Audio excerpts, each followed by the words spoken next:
This is something that I've been wanting to make low carb for years. It's one of my favorite pies, coconut cream pie. The struggle with making it low carb is that most recipes either call for a quarter cup of all-purpose flour or just a bunch of cornstarch to help thicken it up and help with the structure so that it holds together. I found a way around that and I nailed it with this recipe. I'm telling you, from crust to filling, you will not know that this coconut cream pie is sugar-free and low carb. Let's start with the crust. This is my basic keto pie crust that so many of you guys say is your favorite pie crust recipe.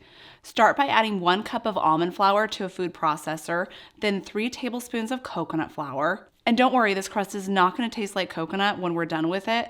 Although if you don't like the taste of coconut, you might want to rethink this recipe. Then 1 teaspoon of xanthan gum. This is going to help hold our crust together and make it pliable. And ½ a teaspoon of salt. Give that a quick pulse just to combine the dry ingredients. If you don't have a food processor, you could use a pastry blender to make up your crust. I do have instructions for that on my website. Just Google KetoFocus pie crust. But using a food processor is so much easier. Next, add in ½ cup of unsalted butter that's been cubed and chilled in the freezer for about 30 minutes, along with 1 ounce of cream cheese. Pulse that just until coarse crumbles start to form, which will look like this. Don't over-process the dough because you really want to have chunks of butter in your dough, and I'll tell you why in a little bit. Then add 1 egg and 1½ teaspoons of white vinegar or apple cider vinegar. Then pulse again just until a dough ball starts to form in the food processor. Remember, don't over-process your dough. You don't want to melt or incorporate the butter all into the dough right now.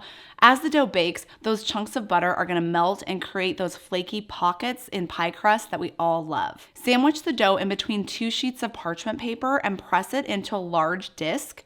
Then refrigerate this for 30 minutes, just to make sure that that butter is not going to melt. To keep my parchment paper from sliding around as I roll out the dough, I laid down a damp paper towel and then roll the dough out, keeping it sandwiched between the parchment paper until you have a circle that's a little bit bigger than your pie plate. And this is going to be around 1/8 to 1/4 of an inch thick. Place your pie crust into the pie pan and then remove the top layer of parchment and then fold in the dough to make your edges fluted and pretty, or you can just have them rustic looking. Sometimes I just fold it in, I don't flute. I don't even play a flute.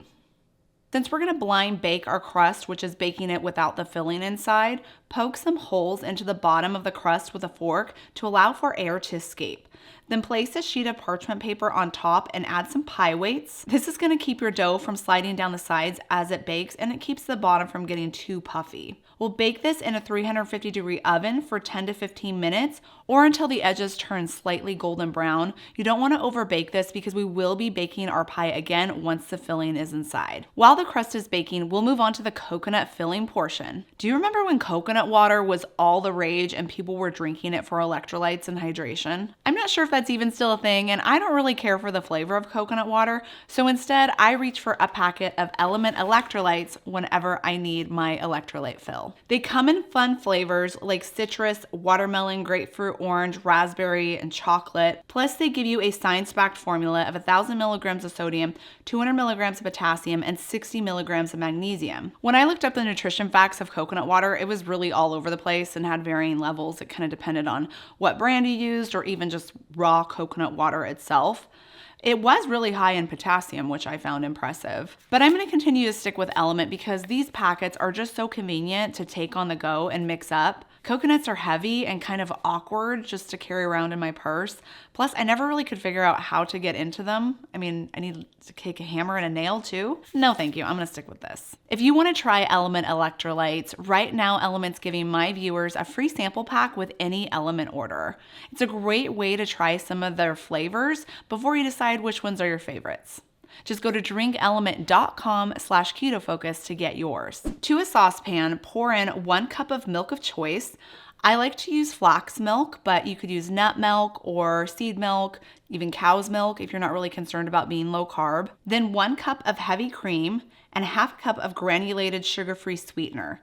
Mix that together and heat over medium heat until it just starts to boil, and then remove it from the heat, set it aside to cool a bit.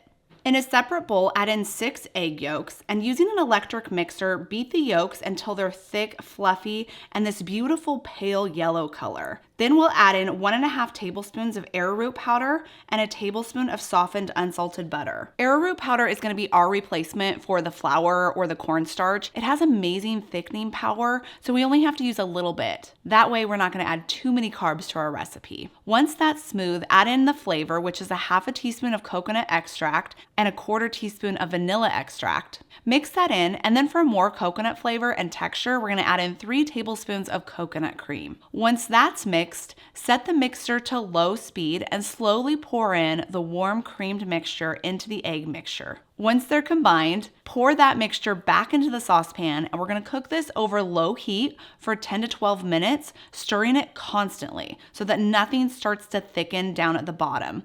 Otherwise, you're going to get inconsistent thickening and your bottom layer might curdle. You want to cook it until it's uniformly thickened and has the consistency of runny yogurt. If you don't cook it long enough, your pie is not going to set when you bake it, and if you overcook it, the mixture is going to start to curdle. Our pie crust is done and it's cooled down a little bit. Look at how gorgeous that turned out. Pour the coconut filling into the crust and pop this back into the oven to bake at 325 degrees this time for 20 to 22 minutes, or until the edges are set and the center is jiggly and kind of wobbles like jello. I allow this to cool at room temperature for an hour or so, and then I put it in the fridge to let cool further for a couple hours, or you can let it go overnight. This is gonna make sure that everything is set because the pie is gonna continue to solidify as it cools. We got one more step, and that's the topping. Pour 2 cups of heavy cream into a large bowl, along with 1/4 cup of granulated sugar-free sweetener and a teaspoon of vanilla extract. Then beat this with an electric mixer until stiff peaks form, and congratulations, you now have some whipped cream. For the coconut topping, spread 1 cup of shredded unsweetened coconut onto a parchment-lined baking tray, and then bake this under the broiler on high heat until it's lightly toasted. Now we assemble our pie. Just plop down the whipped cream, smooth it around, and then top with our toasted coconut. OMG, this pie is so good, it's gonna make you cry. And guess what? It's not the only killer low-carb pie recipe that I have. Just click right here for another one.